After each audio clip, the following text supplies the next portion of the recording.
Greetings, my sports to the bone people. Welcome back to another video.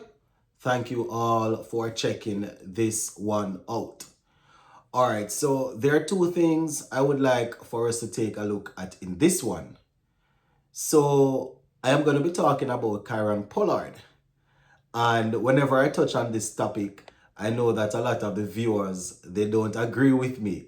But I'm going to touch on it nonetheless, right? We see where Pollard was interviewed a couple days ago, well, early yesterday. And he was talking about his role in the upcoming T20 World Cup. We know he's there as the man with the local knowledge and also will be helping as it relates to being a batting coach for England. Now, he was asked who would be the ideal final two, talking about the finals. He also spoke about the fact that him playing coaching in England is a business because cricket is a business. So it doesn't really matter what people is saying. So we're going to talk about that. Plus, last night we had a live show and a couple of good questions were actually raised. One of them that I want to zoom in on, someone was asking how I would do the bowling. And ever since not even ever since we got the squad out of the way, even before the squad, we have been talking about how this bowling lineup will look. It is the part that we are going in and we're like a little iffy on, we're a little bit nervous. But I'm going to talk about it a little bit. But when I get to that, I will deal with it. So give a listening ear. Also, make sure you subscribe to the channel if you have not yet subscribed as we continue to grow the family. All right, so let me talk about Pollard first, and then I will go into how I would probably organize the bowlers. So, Pollard, my viewers and subscribers, is set to, well, not even set, he's on staff with the England T20 team for the upcoming World Cup. And he's not only there to provide local knowledge, he is there to help as it relates to getting the batsmen ready. And, ever since he was announced as, I can call him the assistant coach, people in the Caribbean, a lot of people, they haven't taken to it too well. And we know Pollard is a man that, let us just say that a lot of people have strong opinions when it comes on to him. And you hear people talking about him being a snake, him being a sellout. And I've always said that, when it comes on to cricket, we watch it for pleasure. We watch it because we are entertained. But these guys are doing it because they are paid, right? The main argument that I saw a few people coming with was the fact that he was recently a West Indies captain. And with the rivalry between West Indies and England for years now, that is a job that he should have never took. But my thing is this, Pollard is no longer playing for West Indies. Pollard, in 2010, I think it was, he was one of the first players that, we saw he was negotiating and saying that the signing the contract isn't something that would benefit him because, him going around and being a freelancer would more benefit him. So if we look all the way back to 2010 and see how he would have program come all the way up, even though whenever he was available, he played for us, I don't think we should be surprised, right? So Pollard was asked in a little interview on the final day, England versus who would be the ideal final?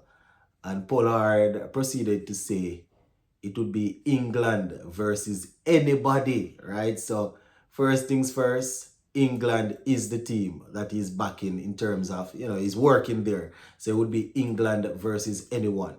So obviously Pollard will be looking and he wants West Indies to do well. I would assume he wants West Indies to do well, but he's not going to go talking about them like that, right? Because he's representing a different country right now. But this is my thing.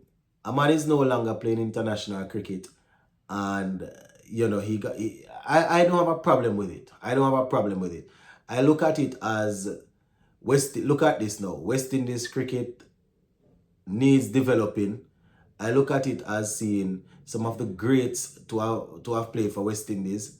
They are not doing any sort of work for CWI that you can say is often a great, what are they doing?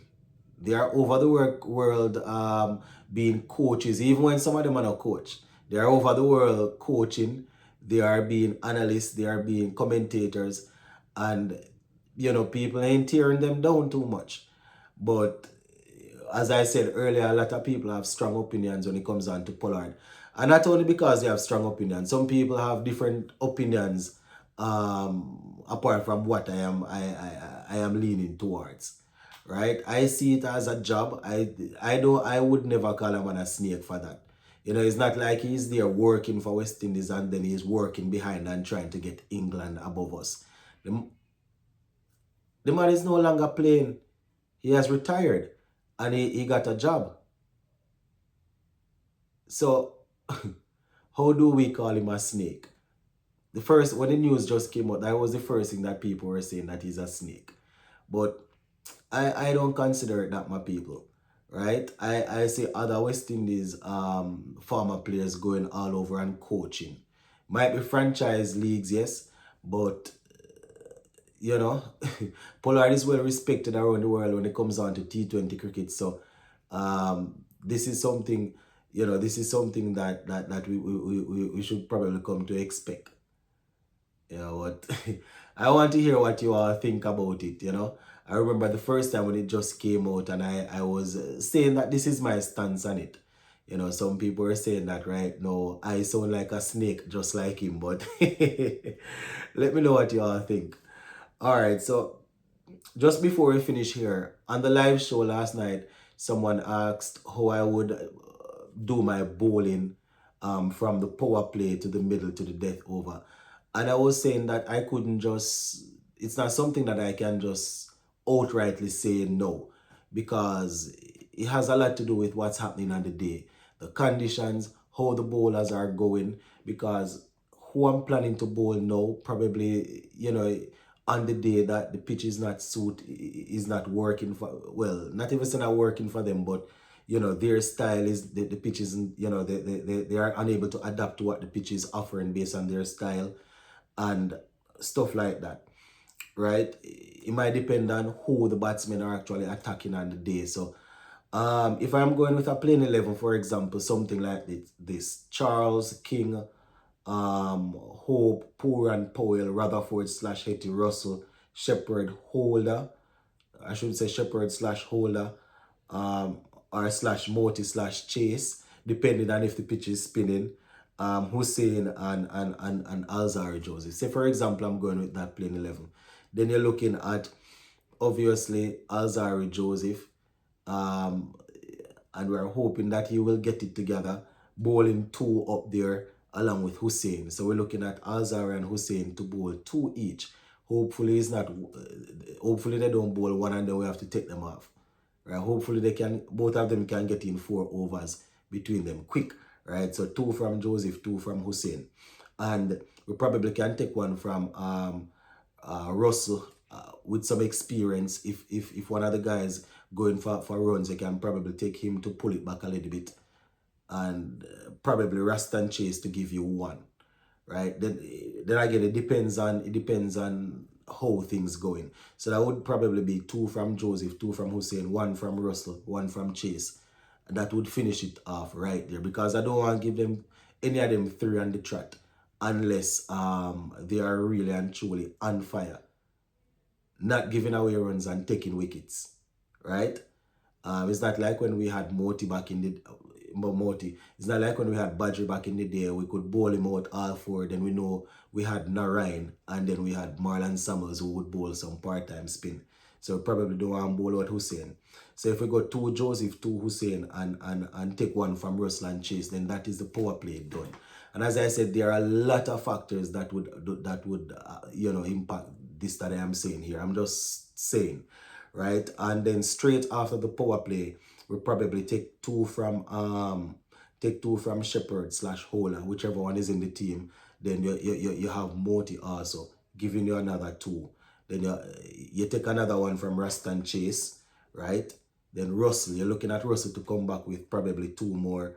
And Hussein, that time you are probably close to 14, 15 over there, about 16. Hussein, come and give you another two. Then in the back, you want Chase to finish off. So Chase would probably have two.